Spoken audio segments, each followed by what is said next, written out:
Ada yang bertanya kepada saya, Habib ini bagaimana?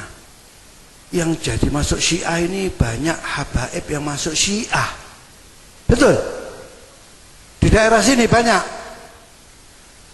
Kalau ada Al-Kaf masuk Syiah maka dia bukan Al-Kaf lagi.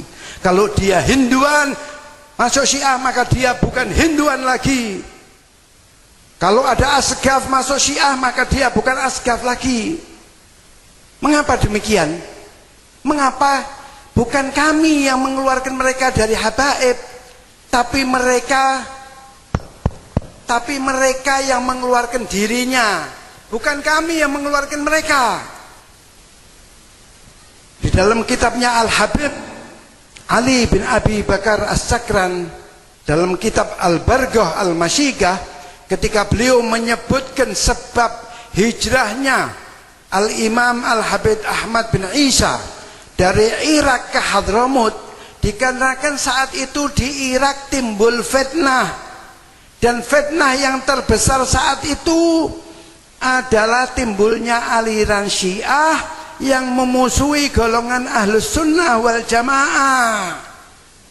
Jadi Habib Ahmad ini dalam rangka menyelamatkan anak keturunannya dari faham Syiah yang menyesatkan, maka beliau pindah dari Irak ke Hadramut. Itulah sebabnya Al-Habib Ali Sahibil Maulid, Maulid Syamsud Durar, mungkin di sini dibaca Maulid Syamsud Durar, pengarangnya yaitu Habib Ali bin Muhammad bin Husain Al-Habsyi. Beliau mengatakan, syuf Alawi idza ma salak maslakal alawin ma hu alawi. Kalau ada Habib, ada Alawi, Habib tidak berjalan di jalan leluhurnya, maka dia bukan Habib. Jelasnya kalau ada Habib tidak berakidahkan Ahlus Sunnah, maka dia bukan Habib. Lebih jelasnya lagi, kalau ada Habib berakidahkan Syiah, maka dia bukan Habib. Memang konsekuensi seorang Habib yang masuk Syiah itu dia telah melepaskan kehabaibannya. Dia yang melepaskan, bukan kami yang mengeluarkan. Dengan keyakinan mereka yang menganggap Ahlus Sunnah ini fi dhalal, pernikahan yang dilakukan secara Ahlus Sunnah ini menurut Syiah tidak sah. Padahal dia lahir dari pernikahan yang menurut dia tidak sah. Berarti apa? Ma yantasib ila abi innahu walad Nuh innahu amalun ghairu salih. Lalu bagaimana kalau bukan Habib, bagaimana? Mereka adalah mantan-mantan Habib. Jangan dipanggil Habib lagi. Kalau Habib Ahmad masuk Syiah, jangan dipanggil Habib Ahmad. Panggil namanya saja. Tidak perlu dihormati. Kita Ahlus Sunnah menghormati Ahlul Bait dan turunannya, selama mereka berjalan di jalan leluhurnya, di jalan mengikuti jalanan datuknya baginda Rasulullah sallallahu alaihi wasallam. Namun apabila dia sudah menyimpang, menjatuhkan nama datuknya, maka tidak perlu lagi dihormati. Jadi kalau ada yang diusir itu, jangan Tajul Muluk saja yang diusir. Habib ini, mantan-mantan Habib ini kalau perlu diusir.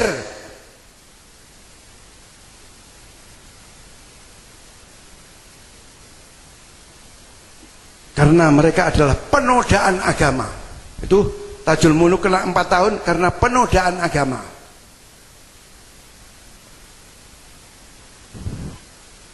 Oh, Habib mereka itu kan mencintai Ahlul Bait.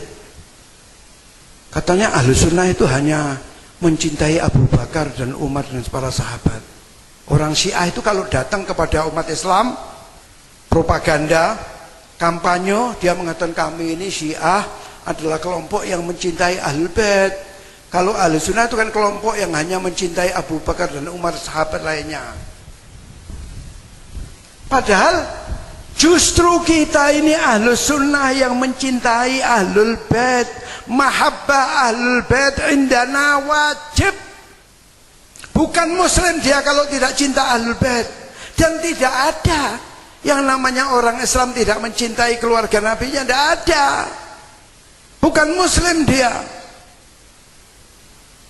Tapi justru mereka inilah yang sepintas lalu seakan-akan mencintai Ahlul Bait. Namun apabila kita kaji ajaran-ajaran mereka, mereka justru mendiskreditkan Ahlul Bait. Hal ini sesuai dengan keterangan Rasulullah SAW ketika beliau ditanya oleh Sayyidina Ali mengenai tanda-tanda orang Rafidhah, tanda-tanda orang Syiah, maka beliau menjawab, yantahiluna hubba ahlul bait wa laisu kadzalik wa ayatu dzalik annahum yasubbuna Abu Bakar wa Umar. Mereka itu seakan-akan, kata Rasulullah, mereka itu orang Syiah itu seakan-akan mencintai ahlul bait, padahal tidak demikian.